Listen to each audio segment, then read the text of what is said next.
PowerBoat Television is brought to you by Yamaha. Conquer water with Yamaha. Cruisers Yachts. Luxury yachts and bow riders for all your adventures. And BoatBuys.com. 60,000 new and used boats for sale.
Welcome to PowerBoat Television. I'm Steve Bull, and welcome to beautiful Hay River in the Northwest Territories. And where exactly is Hay River? Well, it's up north. Way, way, way up in northern Canada. Even fighting a healthy current on our upriver run, we were still rocking along at 30 miles per hour.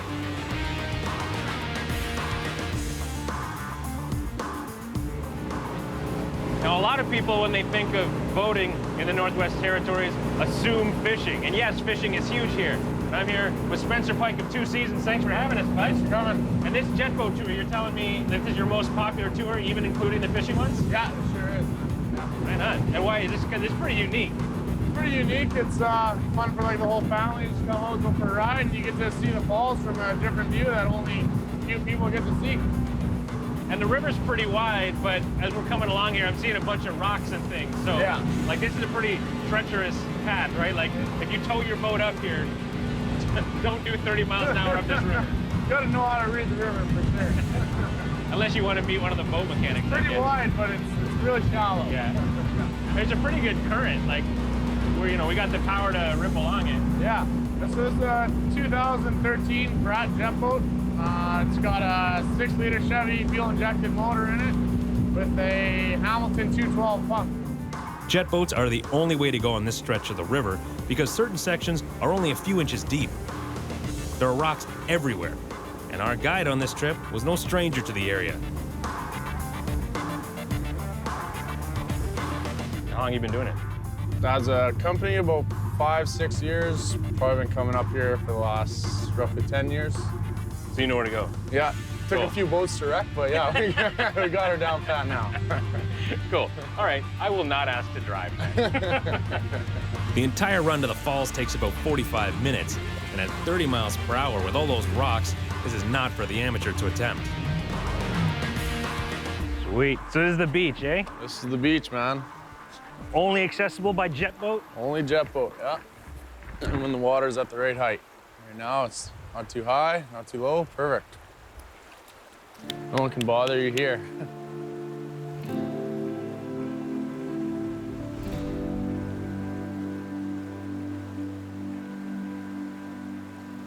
When we stopped at the beach, I had a chance to really soak up the scenery.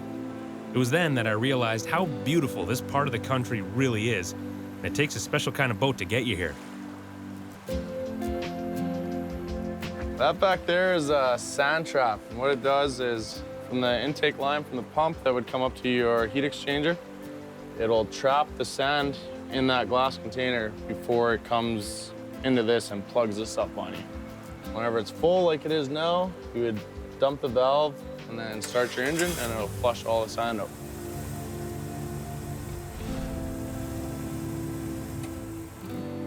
We headed back out on the river towards our final destination, Louise Falls. So this is a cool spot. Big high cliffs, It's narrowed down. Would you say this is the Escalade? This is the Escalades, yeah. What are we gonna be going through up here? It looks pretty narrow and a little bumpy. This part of the river, yeah, narrows right down. Still deep water, but there's lots of big rocks and fast-moving water, of course, and we're gonna dodge around the rocks and get through there. We're pretty close to the Louise Falls right now, so just gotta get through this little obstacle and we're there. Some of the best scenery, some of the most challenging water. Is this like the most fun section of the river? This is my favorite part of the river, right here. Yeah. All right, cool. Punch it. Let's do that.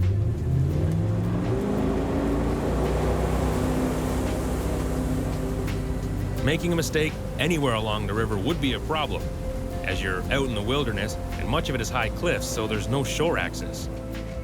In total, the trip upriver was close to 45 minutes, and I enjoyed every minute of that.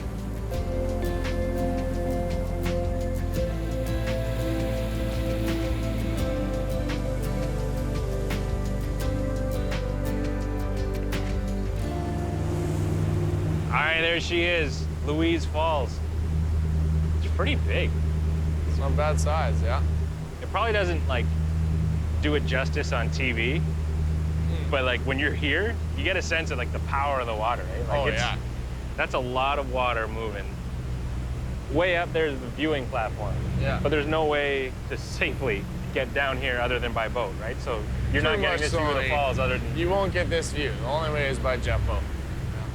And so you're saying when the water flow is lower, it doesn't come over kind of the middle of it? Yeah, it doesn't come over that center peak, and then you can boat right up to the falls and walk underneath them. No way. Yeah, and the only way to do that is by coming up with a jet boat. This is cool. Saying goodbye to the falls was a difficult thing to do, but getting to do that whole rip down the river again was a blast.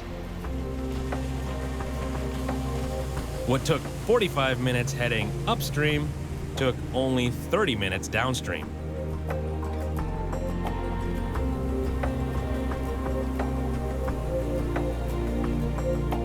We capped off the night with a fish fry at Two Seasons Beach on the shores of Great Slave Lake, thanks to the Pike family. These are some beautiful whitefish fillets, tempura batter.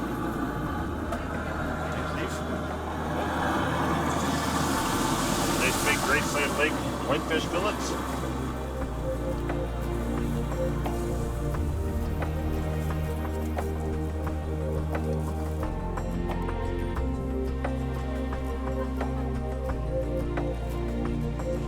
Damn. That's good fish. Watching the slow dip of the sun is a must, because at this time of year, it's only under the horizon for a few hours and it never fully gets dark. Now, for 2018, marking 50 years since the very first Sea-Doo was introduced, they've gone big.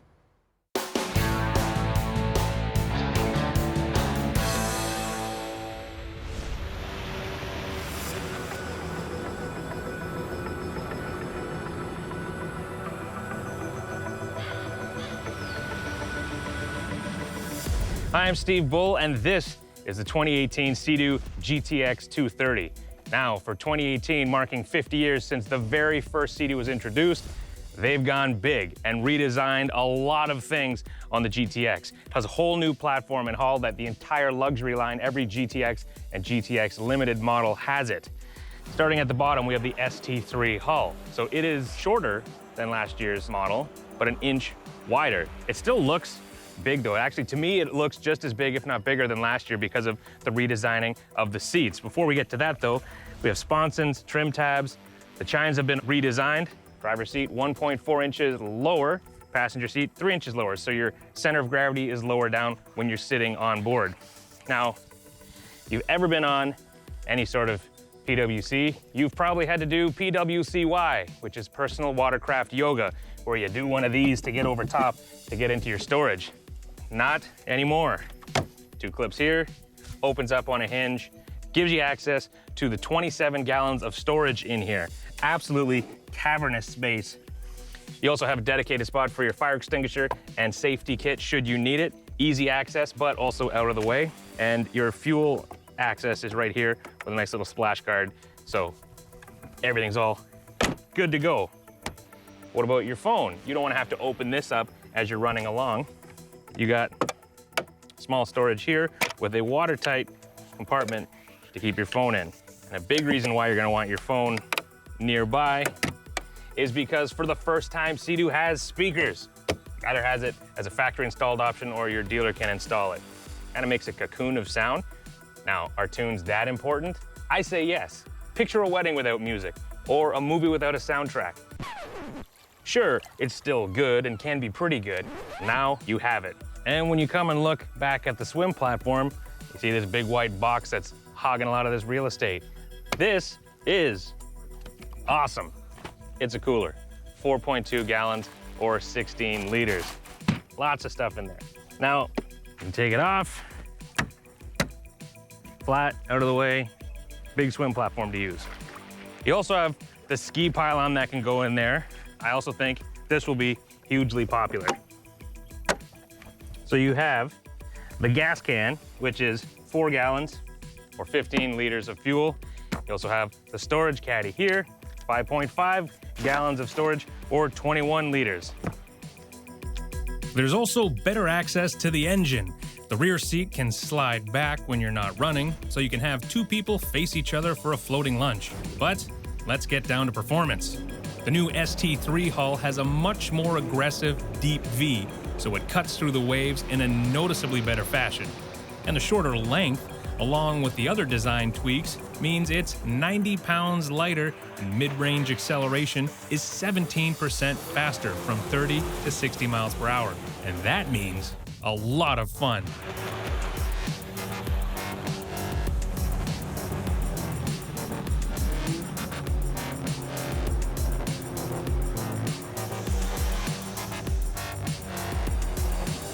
Is it perfect? No, nothing is. I'd like to see the music controls closer to the handlebars so it's not a lean to port to reach it. That's easy enough for me at 6'1", but I'm looking out for you, my shorter boat brethren. Given this has better performance, much improved storage, and finally has music, it's safe to say I'm just being picky, when I really should be saying, happy 50th birthday, Sea-Doo.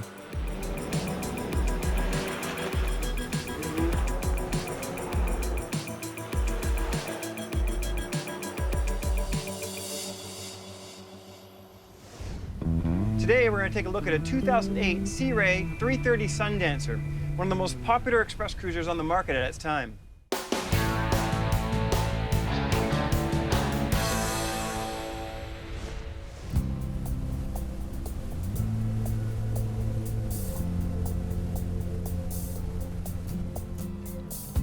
Today we're going to take a look at a 2008 Sea Ray 330 Sundancer, one of the most popular express cruisers on the market at its time. All new in 08, the 330 Sundancer replaced the aging 320 and eventually became known as the 350 Sundancer by 2010. She's 35 feet 6 inches long with an 11.5-foot beam. A lot of time is spent in the cockpit of an Express, where the 330 received a number of updates. The wraparound U-shaped lounge was replaced with wider fore-aft benches and a removable cushion connecting them to starboard. This extra space allows for a large folding table that hides away under the aft bench. The cockpit galley remains to port but is longer and narrower. If I could add one thing, it would be a built-in electric grill. One of the best features on the 330 Sundancer is the rear rumble seat. No doubt a popular spot to hang when you're on the hook. The raised helm remains with great visibility sitting or standing. I really like the double wide helm seat, especially when it has 2 flip-up bolsters. But I also like the fact there aren't any armrests to get in the way, because quite often you'll use this double helm seat to lounge as well. You can see how well appointed the helm is in this 2008 Sundancer. You got a North Star VHF system, you got a Raymarine C80 nav system. One of the nice things in 2008 from Mercury is you get the digital throttle controls. And today, these are much more common, but back in 2008, they were fairly rare, and it's one of the nicest features you'll find on a small express cruiser. With SmartCraft, the throttles and shifters are integrated into one set of controls that are more intuitive to use. And this hat shows Sea Ray's experience in listening to their customers. This makes for easy access to troubleshooting controls and wiring in the future.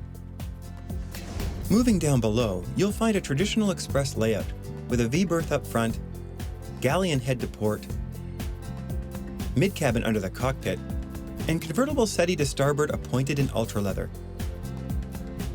The 330 Express has a very roomy cabin, and you can see it has a queen island berth, which is very rare in a 33-foot boat. The backrest on this queen bed is electric and can be raised using the hardwired remote. Very handy for watching TV at night. Express cruisers can be a little dark down below, but Sea Ray's got 2 skylights, a front hatch with a privacy screen, which really brightens it up down here. And the galley downstairs on the 330 is also quite big. You've got a 2-burner electric stove, a fairly large round sink, a fridge, and an ice bucket. When it comes to storage, Sea Ray is tough to beat, with 2 large closets to either side of the V-berth, 13 overhead storage compartments, 8 gunnel cabinets, a cabinet under the sink, and a large drawer under the bed. You have plenty of room to keep your gear out of sight.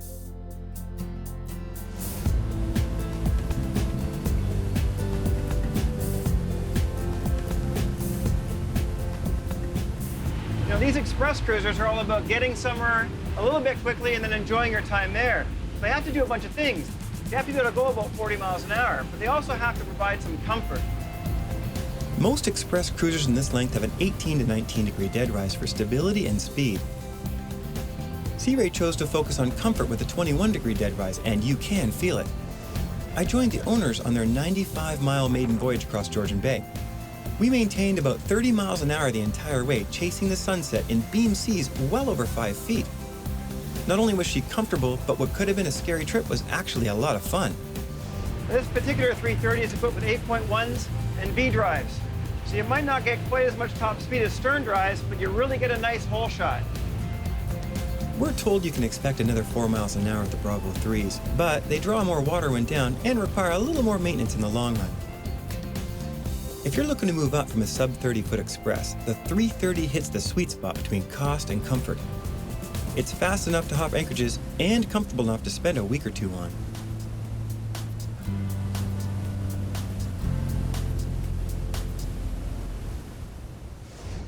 When we come back, it's open water and then open season on some northern pike. Oh. No!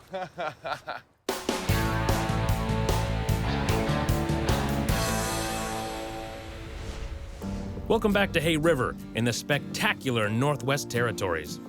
Since we're in the land of the midnight sun, a round of daylight golf at Hay River's course seemed like a good thing to do at 10 p.m.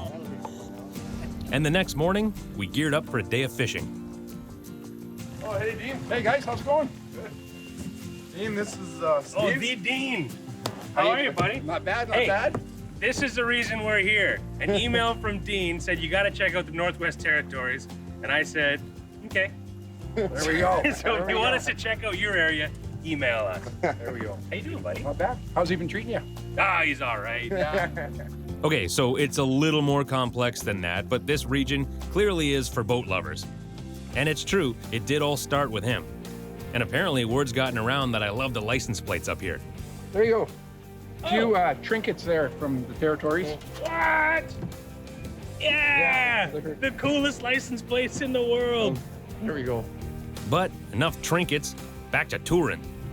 So we cast off from the docks and head back onto Hay River for one final spin. Floating along the river, where we saw some land-based anglers going for it, didn't take long to get a bite. Yeah, that's a good one. Man, I caught him 4 times, technically. But little fish aren't why people come to the north. So the next morning, we got on another boat, bright and early.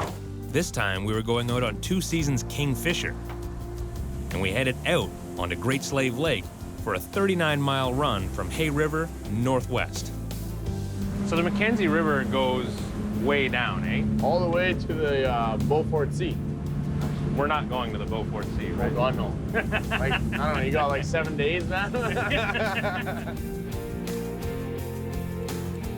So, where are we?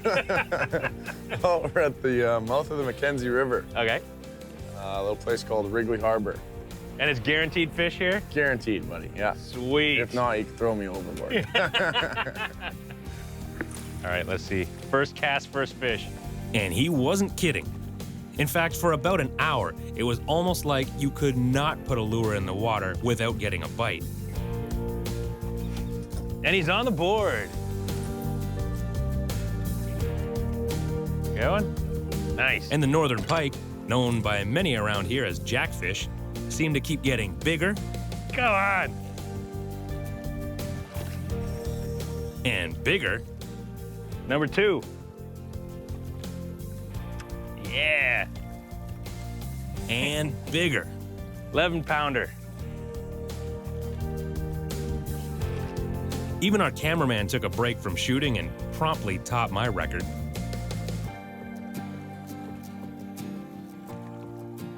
Which means it's go time. Yeah, go for a little swim. That's a big old fish. And just like that, an all-time personal best for heaviest fish I've ever caught anywhere. What are we reading? Yeah, 17 and a half, 18 pounds, 18-pounder. Beautiful fish.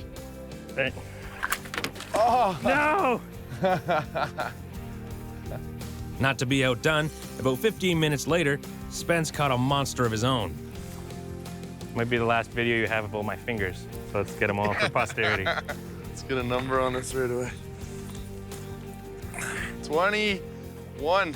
Nice. With that, we'd figure we'd call it a day and head home. So, I mean, you came all this way up north. You might as well drive a boat on the Great Slave Lake, right? Yeah, buddy. Take her, man. I was gonna do it one way or the other. It was happening, yeah. Oh, you had the cushy seat. Oh, yeah, air ride, buddy. Let's get this down. Great Slave Lake is the deepest on the continent and one of the largest. And other than a few communities, it's virtually untouched, pristine wilderness. You can't end without a toast. I don't know how you boys do it in the territories, but down south we don't drink a boat. Oh, well, come on. How about some of the purest water? Really? Oh, yeah. All right. I'm game. Cheers. Cheers, buddy. Thanks. Not too bad, eh? Better than bottled water. Absolutely. Go to PowerBoatTV.com. We have some Hay River water for sale. $12 a bottle. You got any bottles? Oh, yeah, we'll get some. Sweet. Cheers. Cheers, man. Awesome. Thanks. Thanks for coming See you out. next week. Cheers, guys.